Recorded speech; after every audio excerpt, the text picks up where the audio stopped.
Un chapelet mystique laissé par leur défunte mère qui produit de l'argent. Deux sœurs françaises dans un village de la France meurent d'une bagarre à cause de ce chapelet que chacun voulait garder, que chacune voulait garder cela. Histoire mystique.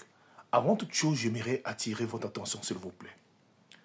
En Afrique, on appelle ces genres de choses les totems, le kodia et certains d'autres, des appellations que vous connaissez. Mais ici, en France, les gens voient ça d'une autre manière.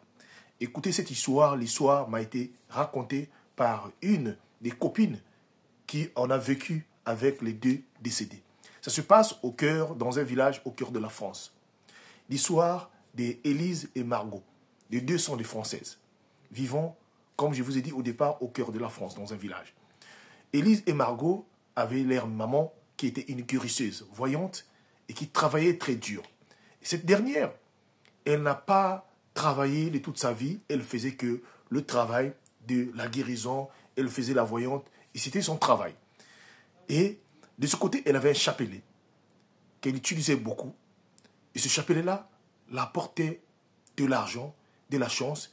Et leur maman, de son vivant, avait fait asseoir ses deux filles et avait expliqué à ses deux filles que les jours que je ne serai plus vivante, ce chapelet-là doit vous unir. Vous devez véritablement prier à chaque fois que ce chapelet-là va vous rapporter de la chance et de l'argent. Mais, s'il vous arrive de se séparer et de se quereller, ce même chapelet-là va vous avaler. Alors voilà, les années se sont passées. La guérisseuse qui est la mère d'Élise et Margot finit par décéder à l'âge de 90 ans. Les choses étaient tellement si dures pour les deux filles que tout le village était vraiment touché, attristé par la nouvelle de la guérisseuse française, de la voyante. Les temps se sont passés. Voilà comment les deux filles qui sont restées dans la cour familiale, la maison familiale, les deux n'avaient pas d'enfants. Donc au départ, ça marchait très bien. Les deux ont commencé à prier et ce chapelet mystique a commencé à leur apporter de quelque chose. De l'autre côté, Élise avait quand même hérité un peu de côté voyante, de la guérison aussi de sa maman. Par contre, Margot n'était pas comme ça. Margot était beaucoup plus une fille de dehors. Et cela a commencé à créer de la haine, de la jalousie dans le cœur de Margot. Et une dispute a commencé à s'éclater entre les deux dans leur maison. Voilà comment Élise finit par se rapprocher auprès d'une de ses copines pour l'expliquer ce qu'elle est en train de vivre avec sa sœur. Elle n'arrivait pas à comprendre. C'est là où cette copine-là va être informée de la situation, ce qui s'est passé pour le chapelet. Car le chapelet, quand les deux priaient et que ce chapelet était mis dans un endroit exact, le chapelet leur rapportait de l'argent mystiquement. Et les deux filles vivaient bien ensemble. Mais Margot, comme je vous ai dit au départ, la haine de voir que Élise commençait à faire tel que leur maman faisait de son vivant, alors elle pensait que c'était le chapelet qui donnait des pouvoirs à Élise.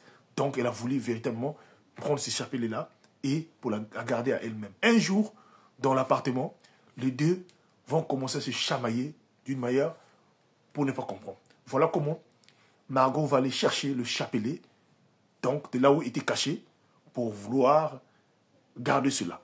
Suite à cela, Élise va s'opposer.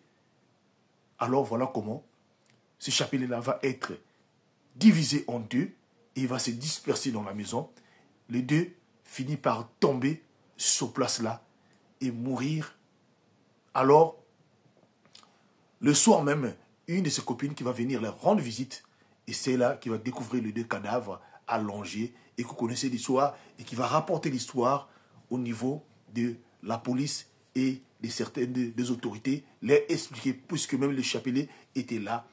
Alors, après avoir brisé ce chapelet-là, ce fameux chapelet mystique ne pouvait plus protéger, donner de l'argent ou faire quoi que ce soit. J'aimerais attirer l'attention aux parents, aux mères, aux hommes qui ont des totems mystiques. Ne donnez jamais cet héritage-là à vos enfants, s'il vous plaît.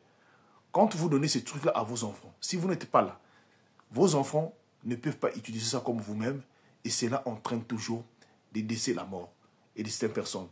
En Afrique, parfois, Ça arrive parfois à demander du sang à un niveau donné. Alors faites attention. Le diable est un menteur. Il peut vous tromper en vous disant que ça, c'est de la chance, alors que c'est de la misère. Faites attention et surtout, contentez-vous de ce que Dieu a mis entre vos mains et travaillez comme tout le monde. Le monde ici-bas a ses principes. Que Dieu nous bénisse. Nous sommes dans un monde, là où il y a plusieurs mondes. Priez sans cesse. C'était HPH, l'homme à plusieurs histoires. Que Dieu vous bénisse.